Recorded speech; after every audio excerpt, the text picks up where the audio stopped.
Perfecto. Estamos con el doctor Luis González Posada, ex canciller y ex ministro de Justicia en el Perú, notable abogado, independientemente de su militancia política, que es tan respetable como la de cualquiera, pero es una de las personas más centradas y más inteligentes en el Perú.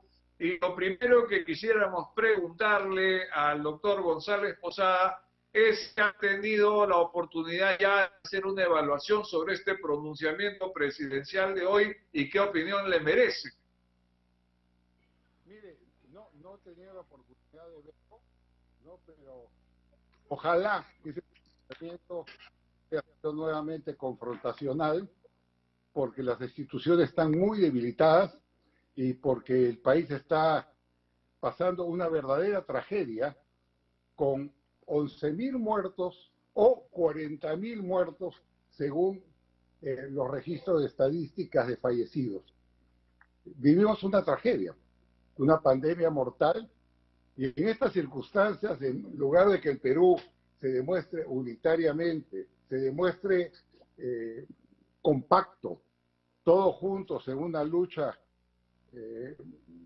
fuerte contra una epidemia sin precedentes, en estas circunstancias ocurren estos litigios, confrontaciones, lucha por vanidades, que es realmente penoso, ¿no? Yo realmente nunca imaginé, ¿no?, que esta situación hubiera podido ocurrir en el Perú.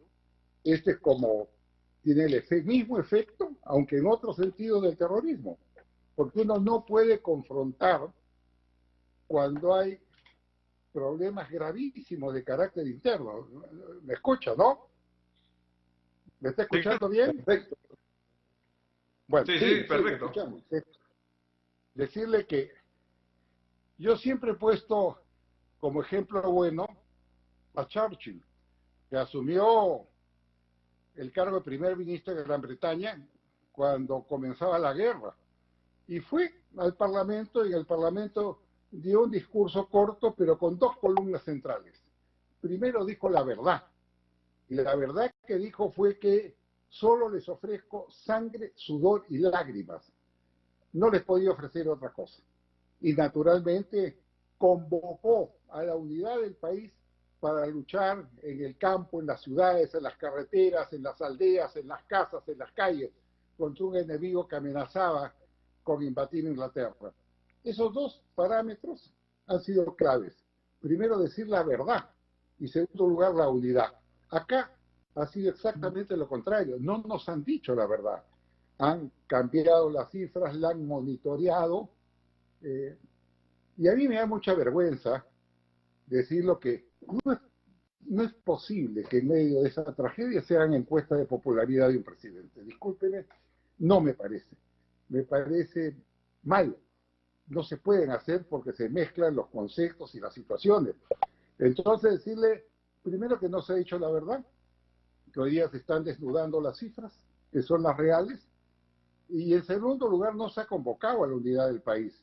Se ha más bien confrontado con otros poderes del Estado, como el caso del legislativo, en una crisis que realmente nos ha envuelto en un torbellino, donde ni ellos mismos saben cómo salir, ¿no? Esta es la situación en que se encuentran los peruanos en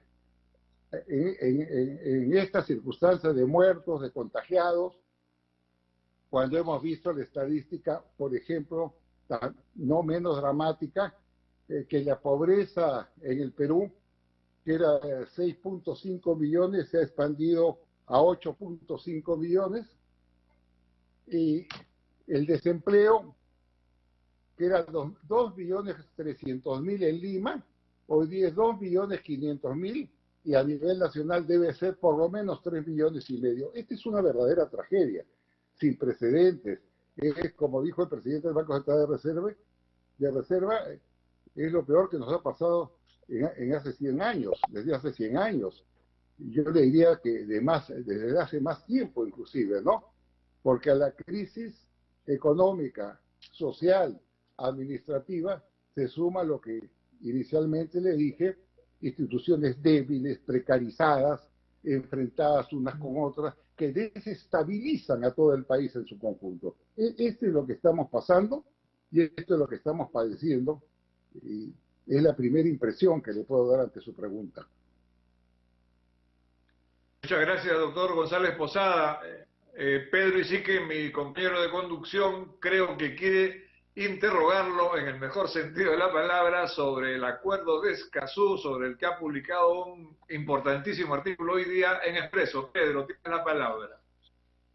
Sí, buenas tardes, doctor.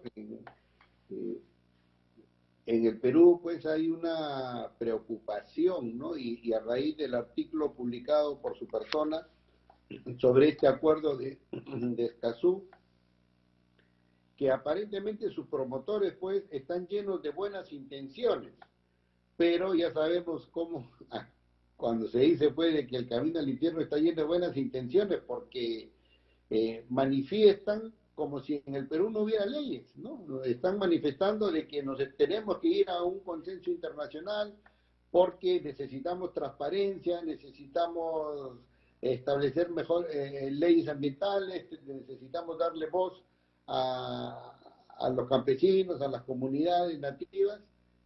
O sea, da la impresión de que en el Perú no hubieran leyes relacionadas al medio ambiente. Estoy claro con respecto a eso, o es que este acuerdo va más allá de estas buenas intenciones que aparentemente fueron explicadas por la ministra Fabiola Muñoz hace unos meses. Mire, este tratado fue firmado en la ciudad de Escazú, en Costa Rica, en 2018, y fue firmada por la ministra del Ambiente, autorizada por una resolución suprema que le delegó esa facultad. Lo han firmado 22 países, ellos necesitan 11 países que lo ratifiquen, pero no han alcanzado esa cantidad, creo que tienen 8 o 9. Entonces, esa ley se encuentra hoy día en el Congreso para ser ratificada o rechazada. Yo le acabo de leer justamente un pronunciamiento ya duro de la Asociación de Oficiales Generales y Almirantes de las Fuerzas Armadas, donde expresan su firme rechazo al tratado porque, según manifiestan, afecta la seguridad del país, afecta la autonomía, la soberanía nacional. Yo puedo decirle que ese tratado tiene cláusulas muy gravosas para el Perú. Por ejemplo, autoriza, y casi entre comillas le digo, la participación pública en las decisiones, revisiones y autorizaciones que se den en temas medioambientales. O sea, si usted quiere dar una concesión a nombre del Estado, no basta hoy día pasar por la consulta previa, por los estudios técnicos, etcétera, sino que estuviéramos en aplicación del tratado, necesitaría la autorización pública, que es algo muy gaseoso, y que cualquier persona la puede observar. Más aún, ese tratado señala que a esas personas hay que darles acceso a la justicia. Y para darles acceso a la justicia, dice el tratado, el gobierno, el Estado, debe brindarles asesoría técnica y jurídica gratuita. En este caso, digamos, si mañana una ONG en apoyo a una comunidad observa una concesión dada por el gobierno, entonces el gobierno tiene que darle asistencia técnica y asistencia legal para que procese al gobierno. ¿Dónde? Usted me puede decir en los tribunales de justicia, sí, pero cuando hay controversia, esto va a la Corte Internacional de Justicia de las Naciones Unidas en última instancia. Entonces, cuando eso ocurre, perdimos naturalmente soberanía. O sea, el Estado pierde soberanía por un lado, facilitando que sea el público el que dé las autorizaciones correspondientes en temas medioambientales. Y segundo lugar, sometiéndonos a una corte multilateral, ¿no? Cuando tenemos tribunales de justicia acá que ven todos estos procesos. Y usted decía antes, con razón, que acá contamos con una frondosa legislación.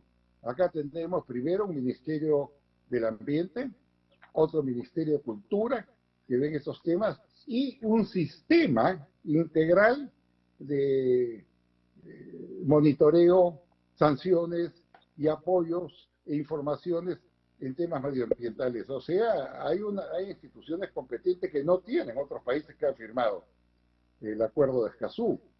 Y aparte de ello, nosotros también contamos entre 70 y 80 leyes no medioambientales o resoluciones expresas en tanto en minería, en gas, en petróleo, en tala de madera, muy precisas. Entonces, si acá tenemos las leyes, si acá tenemos los ministerios, las organizaciones que tienen a su cargo esta tarea, ¿por qué tenemos que comprometernos en un tratado internacional que merma definitivamente la soberanía del Perú, la afecta, sin duda, y que además puede prestarse a la manipulación política de ONGs que, así como el caso de Conga o de Tía María, pueden sabotear cualquier proyecto minero y, a pesar de tener las autorizaciones, recurrir a la asistencia jurídica gratuita del Estado y presentarnos una demanda cuando hay discrepancias o hay controversias ante un tribunal internacional. Ese es el tema que yo veo peligroso y que innecesario, porque no vamos a avanzar absolutamente nada y sí vamos a poner en riesgo las inversiones petroleras, gasíferas, mineras, forestales, que son las únicas que pueden, digamos, ayudarnos a salir de esta crisis pavorosa que está sufriendo el Perú. Por eso es que lo que he pedido públicamente es que los ministros correspondientes expongan ante la Comisión de Relaciones Exteriores del Congreso y, naturalmente, el cuerpo legislativo tendrá que reflexionar los pros y los contras de un acuerdo de esta naturaleza, porque una vez que te metes ya no puedes salirte así nomás. Primero, ese acuerdo es todo o nada. Ahí no hay cláusula de reserva. Usted acepta todo el texto o nada. Y en segundo lugar, tiene que pasar un tiempo, no recuerdo si es 1 año o 3 años, para que no me surte efecto cualquier decisión vinculada a ese acuerdo. Entonces, por esas razones, digamos, es un tema bastante grave, bastante sensible, si no se estudia en profundidad en cuanto a las implicancias que podría sobrevenir a la soberanía nacional, como en su momento han señalado constitucionalistas, internacionalistas, y ahora lo están haciendo los institutos armados, precisando que el tratado afecta gravemente la soberanía nacional. Permítame, doctor, a ver si resumo. Primero, el acuerdo es un conjunto de generalidades que cualquier persona con sensibilidad ambiental podría suscribir. Segundo, el Perú tiene normas, leyes y procedimientos que cumplen ampliamente los estándares del acuerdo antes de que exista el acuerdo. Es más, la Sociedad Peruana de Derecho Ambiental ha dicho con claridad que el Perú sí cumpliría perfectamente los estándares del acuerdo de Escazú, ¿no?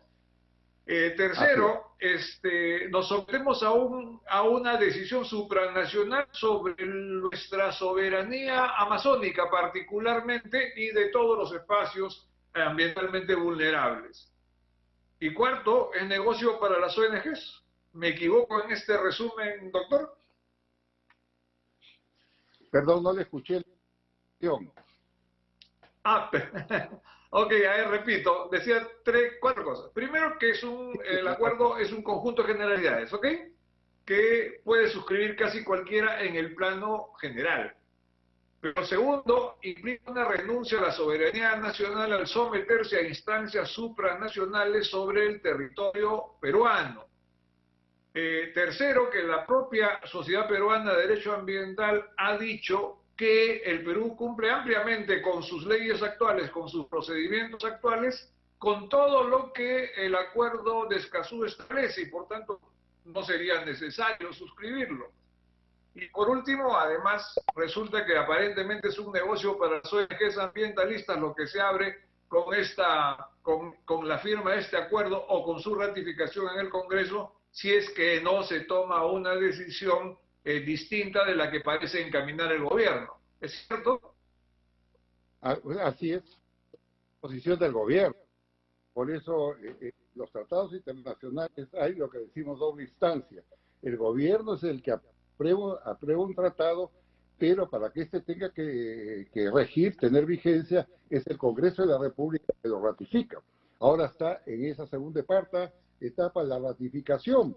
Y como le digo, es innecesario el tratado por las consideraciones que le he señalado. Acá tenemos lo que no tienen otros países. Revise usted. Acá tenemos 2 ministerios, acá tenemos el Sistema Nacional de Información Medioambiental, de supervisión y otros mecanismos de protección. Acá tenemos la figura importante de la consulta y de la información a las comunidades. Los que desarrollan un proyecto tienen que hacer exposición a las comunidades y se hace consultas previas. Entonces, acá tenemos todos los mecanismos, 70 leyes, reglamentos, tribunales de justicia. Solamente para poner un punto, el año pasado, el 2019, los juzgados anularon 111 autorizaciones mineras. 111 por no haberse hecho la consulta previa con los pueblos originarios de la selva. Eso para que usted vea que funciona el sistema. Y el Tribunal Constitucional también ha emitido sentencias en ese sentido. Entonces, no le veo el por qué podemos ir a firmar un instrumento que mañana puede ser utilizado malignamente para sabotear los proyectos mineros, para hackear al Estado, para crear confrontaciones y naturalmente para llevarnos a cortes internacionales que no tenemos por qué ir cuando hay una legislación sólida en el Perú y cuando hay los tribunales competentes para solucionar cualquier controversia que se presente, ¿no? Muy bien, doctor, yo me despido. No sé si Pedro quieres hacerle una pregunta. No, sí. Decirle a lo que que yo manifiesta, no por he ejemplo, escuchado, la Sociedad Peruana de Derecho Ambiental, ¿no? Que es una ONG sí, muy conocida. Es más, uno de sus presidentes fue también ministro de Medio Ambiente, ¿no? En la época del presidente Ollantumala. La Sociedad Peruana de Derecho Ambiental dice que el Perú debe firmar este acuerdo porque con este acuerdo se va a brindar y gestionar información ambiental. Brindar y gestionar. O sea, eso implicaría que ahora no se está ni brindando ni se está gestionando la información ambiental. Y en segundo lugar, que este acuerdo promueve la participación ciudadana, lo cual implicaría pues de que nuestras leyes no están promoviendo la participación ciudadana. Y por último, que va a permitir administrar justicia ambiental. O sea, esas 3 cosas que según la Sociedad Peruana de Derecho Ambiental va a permitir este acuerdo, ¿serían ciertos lo que están planteando o solamente es parte bueno, de la estrategia para que podamos ir nosotros a dilucidar nuestros temas ambientales hacia tribunales internacionales con la correspondiente pérdida de soberanía? sí, primero yo creo reflexiones esotéricas, ¿no? Porque la decisión de conceder o no una autorización para la explotación de un yacimiento petrolero minero le corresponde al Estado. Es la soberanía del Estado en representación de todos los peruanos la que las concede, pero previo cumplimiento con normas técnicas, evaluaciones, estudios de impacto ambiental, consultas a las comunidades o a las zonas aledañas donde se va a explotar el bien. Es algo que existe. No le estoy señalando que precisamente por no haber hecho esas consultas se anularon 111 o 112 concesiones mineras en las zonas Hanley. Eso es una demostración que sí existen leyes y sí que existen tribunales. Segundo, nadie niega la participación.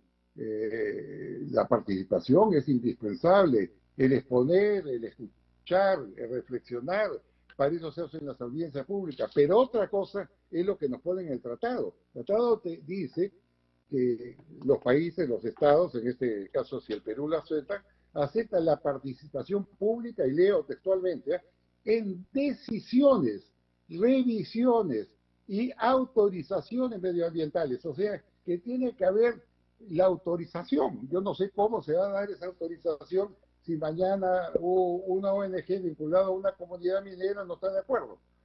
Eso debilita la fuerza del Estado, la soberanía del Estado. Y la segundo debilitamiento que se hace es lo que inicialmente le dije, que nos sometemos finalmente a la órbita de un tribunal multilateral como es la Corte de Justicia de las Naciones Unidas. Yo, en consecuencia, por precaución y sentido común, aconsejaría que no se firme, que no se ratifique por parte del Congreso ese tratado. Y naturalmente, previo a ello, deben los miembros de la Comisión de Relaciones Exteriores del Congreso de la República convocar a los ministros y a las autoridades competentes para que les expongan su punto de vista, como siempre ocurre. Esto, pues, es uno de los tantos temas que se está presentando, un tema menor, diría yo, frente a la grave crisis institucional que estamos confrontando y a esta tragedia que sobrecoge a todos los peruanos, donde vemos que han muerto 230, 240 policías, donde hay un número indeterminado, pero entre 50 y 70 médicos también que han fallecido en cumplimiento de su deber, donde hemos visto esas marchas inmensas de miles de personas dirigiéndose a sus tierras en busca de alimentos y de techo, y donde existe temor, miedo en la ciudadanía ante la crisis que se está presentando, pero también ante la violencia, ante la inseguridad ciudadana. En ese momento de tragedia, en vez de unirnos, va el presidente a pechar el Congreso y el Congreso le responde al presidente con una reforma constitucional. Ni uno ni otro tiene la razón. Lo mejor es, por el bien del Perú, que dejen las cosas como estaban, que se pongan un acuerdo, decirle a usted, ni usted insiste en esto, ni yo insisto en esto. Las cosas quedan como están y asumimos el compromiso de las fuerzas políticas de, en el futuro, hacer las modificaciones convenientes, pero pactadas. Eso no puede ser impuesta, no se puede pechar un Congreso. Es como del Solar. Del Solar un día se presentó al Congreso de la República y metió un empujón a la puerta y se metió, interrumpió la sesión. Ahí le dieron echar, ¿eh? El presidente del Congreso debía tocar el timbre y mandarlo a retirar porque hay procedimientos, igual que un presidente del Congreso no podría ir a Palacio de Gobierno, abrir empujón de la puerta y meterse donde está el presidente, interrumpir su sesión. No puede hacerse. Cuando usted quiere ir al Congreso a debatir, a intervenir, a hacer uso de la palabra, pide tiempo, se le dan el tiempo y se organiza la reunión. Bueno, todo esto genera esta crisis de un Congreso que fue muy observado por esas razones, por abusos que se cometieron en protección de legisladores que debían ser sometidos en el acto a la justicia y no ser protegidos con la llamada inmunidad, y también de un Congreso como el día de hoy vemos que está creando conflictos con un Ejecutivo que lo provoca y que vive de las encuestas. El Ejecutivo no piensa en el destino, en el futuro histórico del Perú. El Ejecutivo, el presidente concretamente, está midiendo cuánta popularidad tiene y en base a esa popularidad meter un tema, sacar un tema o cuestionar a una persona. Entonces, el Perú lo ha convertido en un laboratorio de psicosociales y eso es muy grave. El Perú se está manejando a los tambores de las encuestas y tenemos una sociedad desgarrada, confrontacionada, enfrentada duramente, que va a afectar el desarrollo económico y social de las próximas generaciones a los mayores niveles que usted tenga idea, muy superior, por ejemplo, a lo que ha ocurrido en el último siglo, desde la guerra con Chile. Porque la guerra con Chile nos sorprendió a los peruanos unidos. En la derrota y en la esperanza de recuperar territorio, pues estamos unidos. Acá estamos desunidos. Y acá, cuando escuchamos a uno u otros que se llaman políticos, entre comillas, ¿qué escuchamos? Groserías, insultos, amenazas, ataques. Todo eso va pervirtiendo el alma colectiva, va degradándonos moralmente, va golpeando la autoestima de los peruanos. Entonces, por eso yo le digo que la dimensión de la crisis es demasiado grande para no tomarlo en serio. Le agradezco mucho por la entrevista. Muchas gracias, doctor Luis González Posada. Contamos con tenerlo nuevamente en nuestro programa. Le comentamos que en No Atraco estamos lanzando la consigna de poner la bandera del Perú a media asta en este mes de julio, porque efectivamente hay duelo, porque efectivamente hay insatisfacción frente a la mentira, frente al desgobierno, frente a la incompetencia y frente también a la corrupción.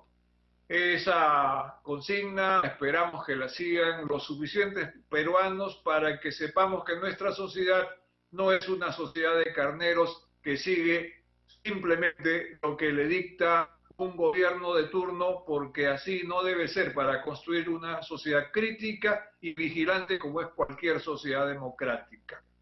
Así que le agradecemos mucho su participación y contamos nuevamente con usted. Próximamente. Gracias. Muy bien. Hasta luego. Pedro Isidro Chanamé, te despides por Patraco. Un abrazo grande para ti, un abrazo grande para yo también. Igualmente, un abrazo para todos y ya nos veremos el día de mañana. Muchas gracias.